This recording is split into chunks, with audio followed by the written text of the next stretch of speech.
This is the Suzuki Hayabusa. At the turn of the millennium, it became the first mass-produced motorcycle to break the 300 km/h barrier. That number represents the culmination of decades of engineering work. For the better part of a century, the primary focus for pushing speed records was streamlining the exterior shell to cut aerodynamic drag.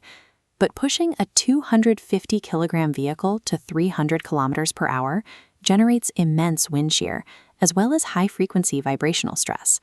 Under continuous kinetic loads, the physical margin for a metallurgical flaw or structural weakness approaches zero. Designing a theoretical shape that can endure those forces on a computer screen is entirely different from mass-producing thousands of flawless units. It requires a strictly controlled industrial pipeline. That pipeline operates here in Shizuoka Prefecture, Japan. This region serves as the geographic and industrial center of Suzuki's manufacturing ecosystem. To manage the extreme demands of building the Hayabusa, Suzuki splits production across two specialized facilities, the Osuka and Hamamatsu factories. The workflow is separated by physical properties. Raw material casting happens at Osuka, then forged components travel to Hamamatsu for final assembly. Hitting that 300 km/h metric relies entirely on these two massive facilities operating in absolute synchronization. We begin at the Osuka factory. This facility's singular objective is the precision casting of engine components. Inside the melting furnaces, raw metal is superheated until it liquefies. It is then poured precisely into specialized molds to form the raw engine block.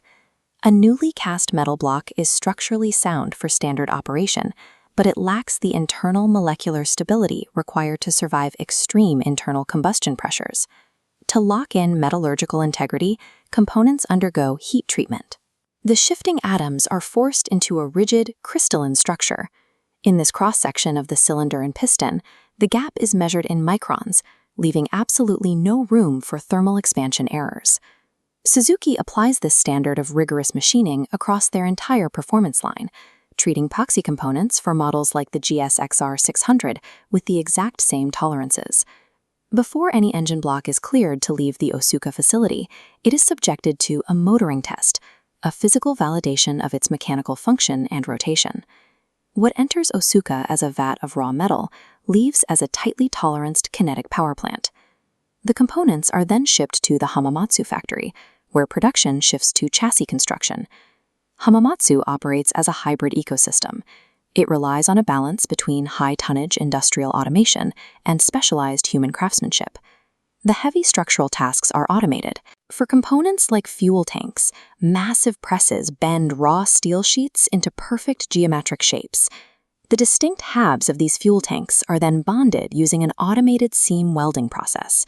Immediately after welding, technicians subject every tank to a strict pressure leak test to verify the structural seal. However, when constructing the motorcycle's structural spine, the aluminum frame, the machines step back. The fine, complex joints of this critical aluminum frame must be manually TIG-welded by highly skilled tradesmen.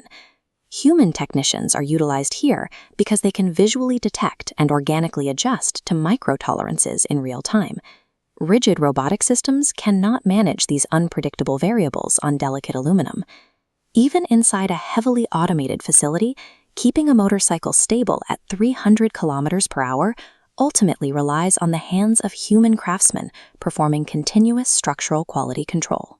With the internal structure secured, production moves to the exterior. Molten plastic is molded to form the aerodynamic outer panels, using the same baseline process seen here. But before those plastic aerodynamic panels are attached, the exposed metal frame undergoes electrodeposition painting. Submerged in a chemical bath, an electric force is applied. Positively charged paint particles magnetically bond onto the negatively charged metal frame. This guarantees the paint layer equalizes to the exact same thickness across every jagged edge, creating a smooth baseline for the aerodynamic panels. Precision decals are then carefully applied over the treated surfaces to finalize the exterior design. On a vehicle built for this kind of velocity, the paint itself is an engineered component, chemically anchored to guarantee structural and aerodynamic longevity. All of these isolated production lines finally converge at the vehicle assembly station. The intricate mating process takes place here. The high-tolerance engine core from Osuka is dropped into the hand-welded frame from Hamamatsu, and the molded aerodynamic shell is secured over the top. With the vehicle whole, Suzuki executes a layered quality control process. It begins with an inline manufacturing inspection directly on the assembly floor. This is followed by a secondary layer, a comprehensive visual and mechanical final inspection of every system on the completed bike.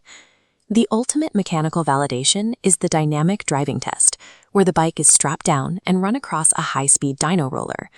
Crucially, this dynamic run is a sampling inspection. Suzuki does not run every completed motorcycle to its maximum limit before it leaves the factory. This chart explains the industrial logic of statistical sampling. By testing a specific mathematical fraction of units and plotting the results, engineers verify the entire production batch falls within a narrow, acceptable deviation. This proves safety without bottlenecking factory output. Cleared units immediately enter the final logistics chain. Domestic vehicles are shipped directly, while exports, like this Proxy GSXS 1000 GT, are heavily packaged for overseas transport. The 300 km/h record of the Hayabusa is a physical manifestation of industrial control. It proves that extreme velocity is achieved by perfectly synchronizing automated metallurgical precision with irreplaceable human craftsmanship, right on the factory floor.